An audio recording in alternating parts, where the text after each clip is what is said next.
moo tax xale yooyu Sadio kii di interroger nu mu tudd Chérif Sidi El Khayri Aïdara mën nga cee fekk sax le prochain président de la République du Sénégal war nga fekk ci le prochain capitaine des Lions du Sénégal. El Khayri Aïdara donc muy une très belle histoire de l'Hadji Malick Très Diouf. belle histoire. En 2-3 ans mu passé de parfait inconnu à une star du football mondial lay wax aujourd'hui ak club bi mu nekk en Angleterre. En 3 ans diggante Sénégal Norvège Angleterre champion d'Afrique daanaka ko waxee football rek ko mën yàlla na ko yàlla wéy di dëgëral yokk kattan ngir mu mun ñëw indil yeneen trophée que ça soit au niveau national au niveau international que ça soit si carrière personnelle am moom El Hadji Malick Diouf ak ndaw ñi nga xamante ne moom la bokk ak équipe nationale du Sénégal ak ndaw Sénégal yëpp ñu koy jaajëfal bu baax moom it El Khayri Aïdara foofee ca caravane bi di xaarandi suñu yeneen naataangoo yi nga xamante ni ñoom it ñu ngi ci mbedd mi ànd ak ndey Sénégal ak sénégalais yi leen di teeru Moustapha Sànq bi ñuy si waxtaan nekkoon ci diggante gestion bu CAF ak mainmise bu FIFA. Infantino ak Motsepe yi nga xamante ni daanaka prendre cette phrase bi nga xamante ni pour man da koy bañ a dégg waaye heure bu ñu amee occasion dañ ko koy répéter moom Motsepe ak ni mu yoree CAF bi ci ndigalu ak FIFA tudd na sànq la CAN à 4 ans. tudd nañ suppression au CHAN mais. si CAN bi tamit nemeeku nañ ci mbir mu jéggi dayo une CAN compétition bu doy nii nga accepter joueurs yi ñëw jouer ko sans préparation maanaam topp Europe ba daanaka veille bi parce que football bi Assane xaalis la football ci ni ñu ko organiser ci àdduna bi léegi jamono ji amul équité xaalis la ñëpp xaalis ñooy ëpp doole ñooy dominer moo tax ay actes yu mel ne yi Sénégal posé man moo tax mu am solo pour man encore une fois soo xoolee président wu FIFA bi naan les images de xamal lan sont inacceptables ak nangam est-ce que président FIFA ñëw na finalu CAN mais du dem finalu Euro wala boog gëj na faa dem xam nga lu tax parce que moom ak président wu UEFA jubóowuñu seen diggante neexul parce que li FIFA bëgg la UEFA lànk ne du fi amee soo demee UEFA si boppam bi nga xam ne mooy gérer le football européen digganteem ak des clubs les grands clubs européens comme le Real de Madrid Barça nangam seen diggante neexatul ba tax na sax le président du Real de Madrid commencé woon yëkkati fi li ñu tudde woon ligue boobu ñu naroon a créer entre les grands clubs mooy Paris Barça PSG City et cetera UEFA di xataraayu le football c'est comme ça affaire deal la affaire xaalis la maintenant boo ci nekkee mel ne Sénégal nga xam ne moyens yi nga xam ne moom la Maghrébin yi am comme Égypte comme Maroc comme feneen parce que bu ne moyen c'est pas parce que dañuy jël xaalis di joxe wala dem mais c'est des pays yoo xam ne tey su CAF jaaxle woon tout de suite fu mu organiser la imaginel ñaanu ma ko yàlla ñu ne Ouganda ak Kenya ak ban réew Tanzanie defe naa ñoo war a organiser CAN bii di ñëw ñu dem ba ci biir réew yooyu am ay jafe-jafe CAF du xalaat kenn ku dul Maroc lay fëgg tout de suite Maroc ne leen ñëw leen organiser fii wala ñu fëgg tout de suite Égypte mu ne leen ñëw leen organiser fii. moo xew si CAN bi ma ngi noonu Guinée ko waroon organiser. mi ngi noonu pourquoi parce que réew yooyu dañoo am infrastructure yu mag a mag yu leen koy permettre moo tax CAF li koy arranger mooy ay Maroc di gagner ay nangam di gagner pour que ku mel ne président wu la confédération royale marocaine de football ñu mel noonu ñu am lu leen neex parce que c'est des gens super puissants dans le football Sénégal amoon na ay temps li ko daan aider mooy des gens comme des voix comme Mawade Wade des voix comme Badara Mama Yacine ak ñu mel noonu mais dañu mas a am benn handicap bu ñu mas a topp ci football bi man dama jàpp ne on a toujours été très gentil toujours été très gentil mooy on a des gens yi nga xam ne ñu ngi siéger man daanaa dégg lu bari suñu ay grands yi comme ay ñoom Diouf ñoom Laye Diaw ak yooyu ñu daan wax mais attends les Sénégalais qui siègent dans des instances comme la CAF ak yooyu ils servent à quoi et à l'époque les gens te disaient que non ils ne sont pas là pour défendre les intérêts du Sénégal mais ils sont là pour le football africain ak yooyu man dama ne Assane yooyu moo war a jeex Sénégal dama yàlla baal ci kàddu gi ak ni ma ko waxee Sénégal dafa dugg ci li waa ji tudde démb une génération de gatsa xam nga mooy lan mooy nous respectons toutes les règles dañoo bëgg ñi nga xam ne ñoom lañ ko séqal ñu suñu ay naataangoo ñu respecter les règles comme ñun su fekkee ne ñoom mënuñu respecter les règles quand je dis suñu naataangoo mooy yéen réew yi mooy laa muy ñeneen li ñu def Nigéria def ko Cameroun def ko Tanzanie imaginez penalty bi ñu bañal waa Tanzanie contre le Maroc imaginez penalty bi ñu bañal Cameroun contre le Maroc si les Camerounais avaient dit du agsi fii mais malheureusement ils ont laissé ça muy continuer et man j'ai bien aimé l'attitude de Pape Thiaw. xam nga kañ la mooy dès que mu jugee Tanger jëm Rabat aksi gis ay joueurs ni leen accueillir mu fëgg loxoom ci taabal ji ne lii duñ ko nangu parce que lii c'est pas normal ba pare yokk ci beneen affaire boo xam ne loolu mooy pour man un style bu digne mooy gis nañ ni ngeen ñuy def gis nañ ni ngeen ñuy bundaxateele mais du tee dinañ wàcc ak yéen ci arène bi parce que arène bi ñun ak yéen rek ñoo ciy nekk te dinañ ko defate ak yéen ba mu saf et noonu la Sénégal def Sénégal dafa ñëw ñoom ñoo organisé ils ont mis tous les moyens pour qu'on perde ñu ne d'accord on accepte mais dem nañ ba ci rectangle vert c'est 11 jours contre 11 jours mais nañ ñu bàyyi ñu jouer entre 11 jours contre 11 jours biñ ko commencé bëgg cee dugal keneen koo xam ne yoonam nekku ci muy l'arbitre bëgg a nekk jour contre ñun ñu ne non du fi amee. Effectivement voilà ce qui s'est passé fële nu ñu koy wax Casablanca. et lu bees parce que sànq rek je revois les images comme ça Lionel Messi il n'est pas entraîneur c'est juste un capitaine d'équipe mais génn équipe bam ne leen génn terrain parce que d'accord uñ ci liy xew. c'était pas un petit match avec le Brésil. oui d'accord uñ ci liy xew voilà. muy ay mbir yoo xamante ni lu léegi nag pourquoi moom mu sañ Pape Thiaw du ko sañ c'est ça que je comprends pas mais Assane que les tubaab le dénoncent il y a aucun problème c'est leur droit c'est même leur devoir parce que ñoom dañu war a dajeek Sénégal ci weer yi ñu jëm mais que des Sénégalais se mettent à dénoncer ça je le comprends pas. Incompréhensible pour ne pas dire inacceptable par rapport ak li nga xamante ni mu ngi xew ci yenn ay kaddu jëmale ko ci Pape Thiaw ak ay ndawam ci li xew foofee ca Rabat donc bu fekkee mën nañu am keneen si ñi nga xamante ni ñoom ñoo ñu teewal foofee ci caravane bi Omar Gueye wala Fatou wala El Khayri ñi nga xamante ni ñoom ñoo ñuy gunge ak Ibou Gueye foofee ci caravane bi xew foofee ca ñu ngi tolloon boo weesoo tuuti école normale ngir jëm palais de la République bi ñuy mujjee déggeeg El Khayri. déjà Assane boo rombee su ma déggee li El Khayri wax soo rombee école normale jël Cheikh Anta Diop tuuti war a àgg ba le relais normalement foofu la ñu war a jàddee diggante boobu rek dafa xat-xat boo xam ne boo fa jàddee le temps ngay àgg corniche ba enfin on verra mais. en temps normal rek problème la. en temps normal problème la waxuma la ak bi lii xewee tey. muy mbir moo xamante ni daal xamaguñ ban heure la ñuy egg foofee ca palais de la République ñoom Lions du Sénégal ak li nga xamante ni moom mooy trophée bi ñu war a présenté chef de l'État gannaaw bi ñu présenté Sénégalais yi si yoon wi nga xamante ni moom la ñu jaar ak parade bu am solo bu am dayo bi nga xamante ni tax na ñi ngi di ndaw yi xare woon foofee ci dimanche tàmbali ko bi kan bi tàmbali ba dimanche bi nga xamante ni liñ fa dund yëpp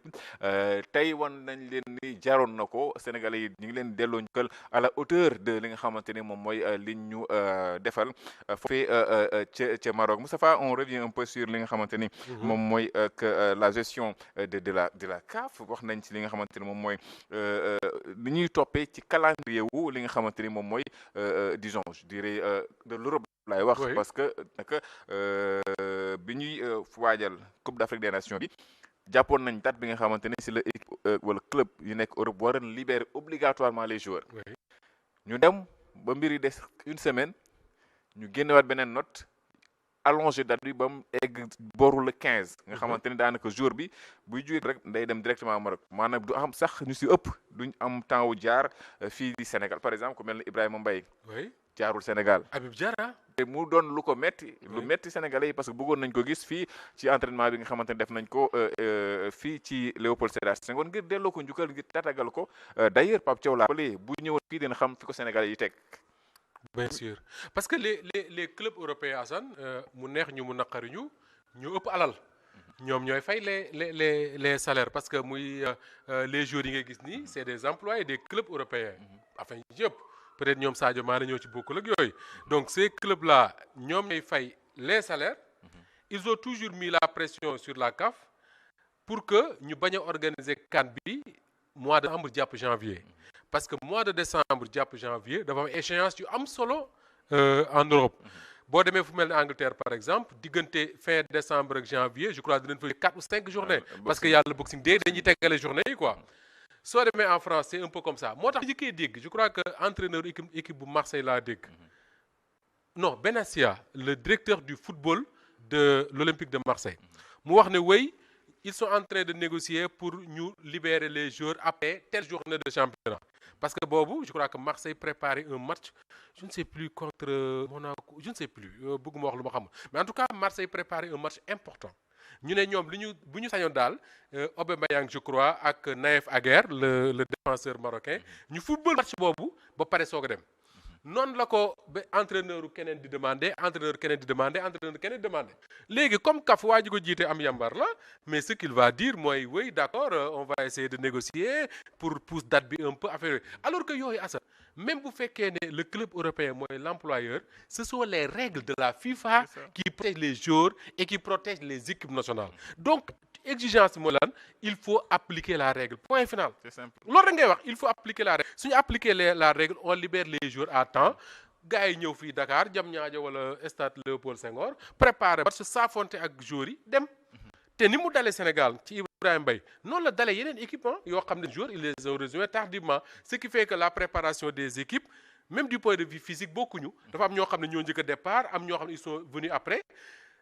moo tax ngay gis des équipes yoo xam ne man du ma spécial football vraiment mais da nga gis des équipes yoo xam ne ils démarrent la CAN difficilement au fur et à mesure ñuy dem les conditions physiques aidant ñu dem ba rattrapé wu voilà.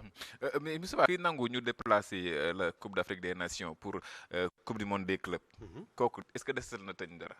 waaye mënatu nañ xaar dara si moom. man waxoon naa ko fii Assane keroog defe naa keppaar gi la woon démb ak Awa Diom Ndiaye je veux dire que man wax ci ay waxu kafa ki ay FIFA daf may soof parce que ces gens-là Assane il faut lire l'histoire du football il faut lire ce qui les productions yi nga xam ne moom la gars yi def sur la CAF sa gestion depuis Issa Hayatou sur le football avec Sepp Blatter lu ko jëlee ci football bi. du dañ ko ay xaalis lañ ko fi ji ñu mu luubal moom ak Michel Platini voilà. te loolu j'ai vu un influenceur marseillais dire la même chose et je suis parfaitement d'accord mu ne ce qui s'est passé à la CAN c'est la même chose qui se passe en Europe ak fenn sauf que foofu c'est à un degré moindre c'est-à-dire que foofu les grands clubs je sais que tu es un supporter de Barcelone mais les grands clubs comme le Real ak yooyu mais am nañ influence dans les instants du football. Effectivement. mais ampleur bi muy jël en Afrique moom moo dul am foofu parce que foofu gars yi am nañ fulla goo xam ne à un certain moment mais il faut arrêter mais fii ce qu'on a voulu permettre aux Marocains mais amul fenn mel ni ça me rappelle benn phrase je pense que c'était Platini ou Blatter sur Infantino le patron de la FIFA mu ne ko c'est un bon numéro 2 mais il n'est pas un leader parce qu'il aime les riches il aime les puissants et quand on aime les riches les puissants les citoyens xam nañ ko. La preuve il a fait de Donald Trump presque son patron ak yeneen quoi. prix FIFA de la paix. dommage Omar Gueye ñu nuyaat la. alors fa ngeen toll ak lu fa xew. waaw ak maanaam ñi jógee nañ ko PAM di dugg ci li nga xam ne mooy pelouse bi ànd ak li nga xam ne mooy convoi bi. ñu bàyyi la nga wéyal. voilà ambiance bi nag comme dab rek bi ñu commencé ci 11h ba léegi fépp foo jaar Sénégal yëpp dañu màbbeeku ànd ak li nga xam ne mooy suñu gaynde yi. xam naa dañuy jéem a jël quelques réactions rek waxtaan ak ñoom ci naka lañ dundee li nga xam ne mooy sëñ bi ñu ngi lay bu baax yaa ngi am fekk wal fajiri fan nga jógee école police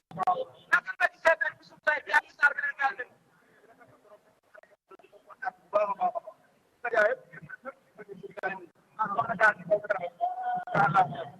ca kaw ci kanam ñu war a soutenir gars yi waaye war a soutenir aussi suñu Fatou Thiaw ci sanction yi nga xam ne ñu ko koy menacé looy wax ci loolu. voilà dañuy avancer rek ñu ngi ci li nga xam ne mooy corniche bi fii nag mën naa ne foule bu exceptionnel moo fi gën parce que ku wax corniche sa xel dina dem ci étudiants yi ñoom ñëpp wàcc nañ. voilà ñoom corniche bi ñëpp wàcc nañ am na li xam ne mooy gaynde yi actuellement nag très collé la ñu war a dem direct parti la ñu dem seen bi nga jàpp moo tuddee bis tey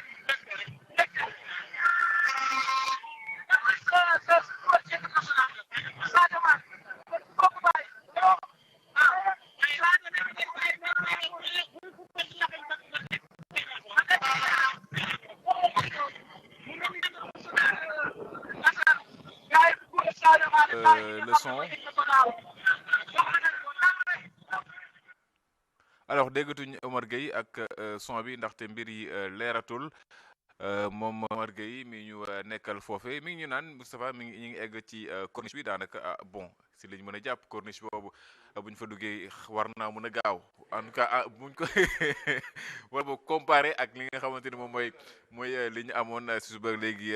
comme rythme bi ñu amoon suba ak léegi buñ ko comparé daanaka normalement foofee ci corniche bi war nañ jàpp ni dina xaw a accéléré wu un peu ngir ñu mën a egg foofee ci palais de la République ndaxte daanaka njiitu réew mi ngi leen di xaar lu ëpp waxtu ngi nii.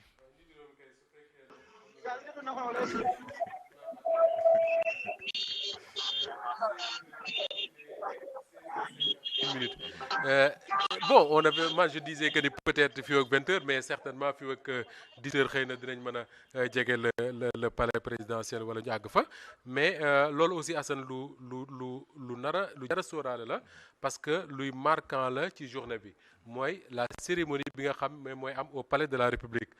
Pourquoi? Parce que Sénégal bi mu njëkkee jël d'Afrique en 2022 Macky Sall dafa jege dalal gaynde yi foofu la ca palais présidentiel ba une belle cérémonie mu poser des actes forts yooyu mooy jox leen loo xam ne comme disait Abdou Diouf ku def lu rëy am lu rëy. Sénégal on a l'habitude bi suñu gaynde yu jigéen yi gagné Coupe d'Afrique Abdou Diouf da leen joxoon ay kër fii ci Maris bi gaynde yu góor yi gagné Coupe d'Afrique des Nations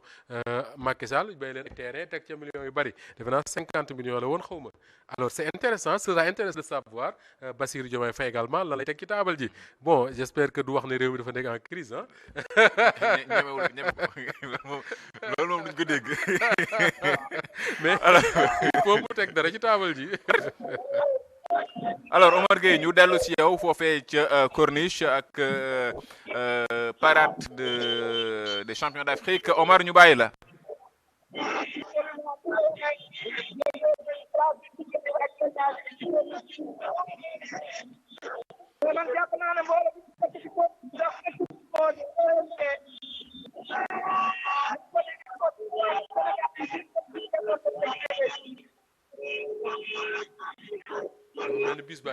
bis bi mi ngi avancé parce que daanaka si corniche bi peut-être fa lay gën a yombee même si ba tey mbooloo mi dafa takk lool ngir nga mën a am benn disons vitesse booy mën a dawee du mën a nekk chauffeur moom jamono ji tas na ndaxte ba mu. chauffeur bi waaw. chauffeur bi Assane mbir bi est-ce que du chauffeur bi la gën a sëdd que joueur yi seen bopp. na sa kaw. parce que chauffeur bi normalement j'imagine que ni bis bi automatique la donc dawal ko du metti ci moom trop enfin j'imagine je ne suis pas chauffeur mais bon. dans les normes muy bis soo xamante ne Moustapha en fait la première chose que je me suis dit mooy kii ku gëmoon ne Sénégal moo mën ci